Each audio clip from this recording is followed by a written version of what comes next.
لأن المصائب لا تأتي لوحدها، تكبد نادي الرجاء الرياضي وكرة القدم الوطنية خسارة أخرى. زكريا الزروالي أسلم الروح لبارئها أمس الأحد. تضاربت الآراء حول تحديد توقيت الوفاة. خلال هذه الليله هذه حنا كنا بقينا معاه خلال تقريبا 5 الصباح. بدا كيدير يعني دي زاري كاردياك ريبيتيتيف. هاد لي زاري كاردياك ريبيتيتيف كيفيق من لاري كاردياك، عاوتاني كيمشي في لاري كاردياك بعد المحاوله ديال ساعه ولا ساعه ونص. في ديك الساعه ما لا امان الدم ولا امانته. حتى 4 ديال الماتان حنا ما عرفناش بلي كان ميت، ولكن دابري لي رونسينمون اللي كانوا عندنا دكتور بروفيسور العرسي قال الولد قال له بالله فير 2 ولا غادي نهضر معاك الا كان شي حاجه. ايفيكتيفمون هو ما هضرش معاه، خلاه ملي كان مات ما بغاش يخلعه، هو كان ناعس.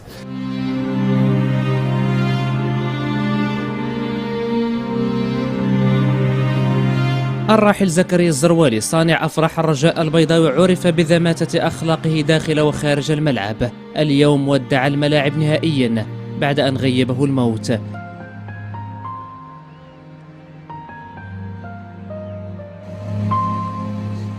زملاء اللاعب ومدربيه لم يستوعبوا هول الصدمة.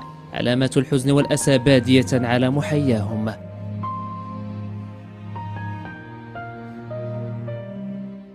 كاع الناس تتألموا من جهته.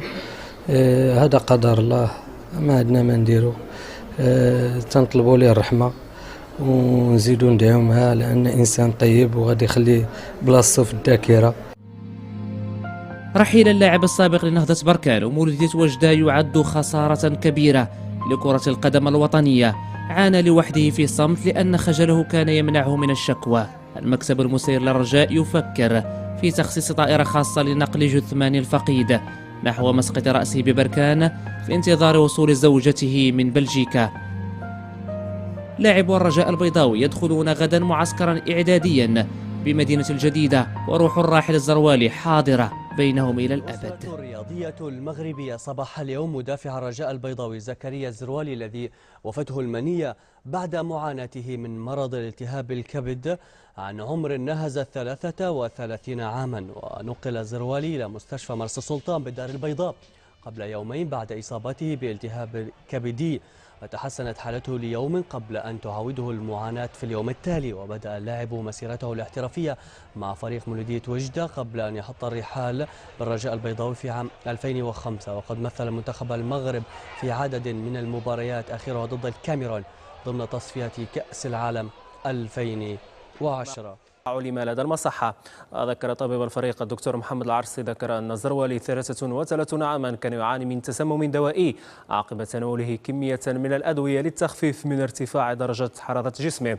وأضاف طبيب الفريق أن الزروالي تعرض لتسمم في الكبد بعد تناوله 3 علبات من الباراسيتامول في ظرف 24 ساعة للتخفيف من الحرارة، موضحا أن الحالة الصحية للزروالي الذي أدخل المصحة يوم الأربعاء الماضي كانت جيدة حتى يوم الجمعة، حيث تدهورت بشكل مفاجئ فأصيب كبده بشكل خطير مما أدى إلى تدمير الخلايا.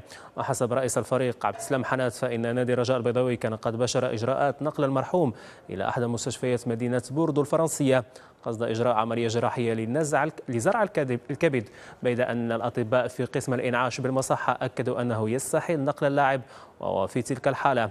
يذكر أن زكريا الزروالي كان قد بدأ مسيرته الكروية في صفوف فريق المولودية الوجدية عام 2004 قبل أن ينضم لفريق الرجاء الذي لعب معه 5 مواسم أحرز معه خلالها لقب البطولة الوطنية عام 2009 ودوري أبطال العرب عام 2006، كما لعب بعض المباريات في صفوف الفريق الوطني.